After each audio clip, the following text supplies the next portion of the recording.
Hello दोस्तों, मैं आपका दोस्त डॉक्टर शोएब आलम, आपका अपना फ्रेंड। और मेरे चैनल पर एक बार आपका फिर से स्वागत है।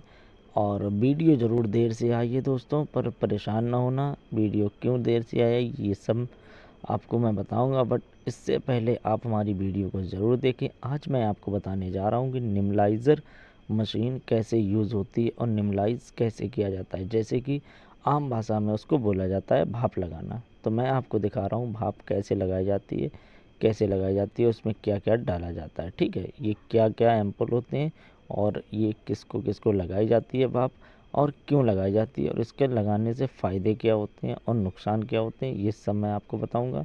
और इस लगाने से, और मान लीजिए जैसे कि बच्चे, बूढ़े, जवान, किसी को भी ये लगा सकते हैं। तो चलिए स्टार्ट करते हैं वीडियो को और जानते हैं। तो नेबुलाइज़र मशीन में जो है ना, जो डालने वाले ट्यूब होते हैं, ये होते हैं जो है ना डुबोलिन, अस्तालिन, डुबोकार्ड, इस तरह से कई एक एम्पुल आते हैं। तो अस्तालिन वगैरह जो होते हैं ये सारे इसमें डाले जाते हैं। और जो निमलाइज होती है दोस्तों, ये जो है ना मशीन, आप किसी भी एज के बच्चों को, किसी भी बुज़ुर्ग को, किसी भी यंग को, और उसके कंडीशन के हिसाब से दी जाती है। जैसे कि मान लीजिए अभी मैं, ये एक बच्चा है 3 साल का, इसको दे रहा हूँ भाप। तो इसको भाप देने का रीज़न ये है दोस्तों कि इस बच्चे को जो है ना अस्थमा की शिकायत है। अस्थमा में भाप बहुत ज़रूरी होती है। खांसी आती है तब भी आप भाप दे सकते हैं, अस्थमा होता है तब भी भाप दे सकते हैं, जुकाम कस के हो जाता है तब भी भाप दे सकते हैं। क्योंकि दोस्तों होता क्या है कि ये जो इस बच्चे की कंडीशन है, इस कंडीशन में इस बच्चे को भाप बहुत ज़्यादा ज़रूरी है। क्योंकि इसके चेस्ट में जो है ना कफ जम चुका है कस के, और ये कफ जो है ना ऐसे नहीं निकलेगा। ये तभी निकलता है दोस्तों जब जो है ना भाप लगती है, और भाप जाके जो है ना अंदर गर्माहट पैदा करती है। उस गर्माहट की वजह से जो है ना कफ लगता है, क्योंकि इसमें दवा होती है। दवा द्वारा ये मुंह की सांस के द्वारा जो है ना अंदर जाती है। मुंह और नाक से जब इंसान सांस लेता है तब जा कर के ये अंदर जाती है, और उससे जाने से आपको राहत भी महसूस होती है। तो दोस्तों, मैं अपना वीडियो को मैं आपको यही बताना चाह रहा हूँ कि भाप, बहुत सारे लोगों की यही शिकायत होती है कि भाप नहीं लगाना चाहिए, भाप लगाने से दिक्कत हो जाती है, और ज़्यादा भाप नहीं देना चाहिए।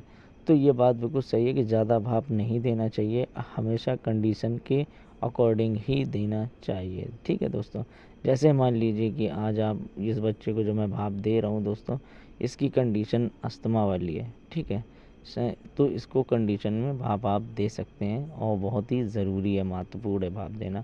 ठीक है, तो ये बच्चा जो है ना कानपुर से दिखा करके आया है, और इसको भाप की ज़रूरत है, तो ये हमारे पास आया है भाप लगवाने के लिए। ठीक है, तो ये नेबुलाइज जो इसका कैप होता है, इसमें दवा डालने के बाद में इस तरह से लगाया जाता है, और इसको जो है ना इस तरह से सेट किया जाता है। बच्चे का हमेशा सर ऊपर की साइड हल्का सा होना चाहिए, नीचे नहीं होना चाहिए, ताकि अगर नीचे होगा तो वो दवा गिरने का डर रहता है। ठीक है दोस्तों, तो हमेशा ध्यान रखना कि भाप लगाने के टाइम पे बच्चे को जो है ना दवा सर थोड़ा सा ऊपर रहना चाहिए, नीचे नहीं होना चाहिए। अगर नीचे सर रहता है तो उसमें दिक्कत आ जाती है। ठीक है दोस्तों, इस चीज़ का हमेशा ध्यान रखना है। सर को, जैसे ये बच्चा बेर बेर नीचे कर लेता है, मैं इसका सर देख रहा हूँ ऊपर कर रहा हूँ। इसमें भाप में मशीन डाल में जो है ना भाप लगाने के बाद में हल्का सा इसको ऊपर नीचे करना चाहिए, जो इसका कवर होता है, ताकि भाप, और उसको टाइट कस देना चाहिए। ठीक है, तो इस तरह से जो है ना अगर आप भाप लगाते हैं तो बच्चे को दिक्कत नहीं होगी, और भाप चलने, और इसमें हमेशा सबसे ज़्यादा इस चीज़ का ध्यान रखना है कि ये मशीन जो लगी है, चल रही है भाप। ठीक है, तो इसमें ध्यान ये देना चाहिए कि धुआं निकल रहा है कि नहीं निकल रहा है। अगर धुआं निकल रहा है तो ठीक है, धुआं नहीं निकल रहा है तो उसको तुरंत आप जो है ना बंद करके चेक करके दोबारा देख सकते हैं। क्योंकि अगर धुआं नहीं निकल रहा है तो समझ लीजिए आपका कहीं ना कहीं पे मशीन में प्रॉब्लम है। तो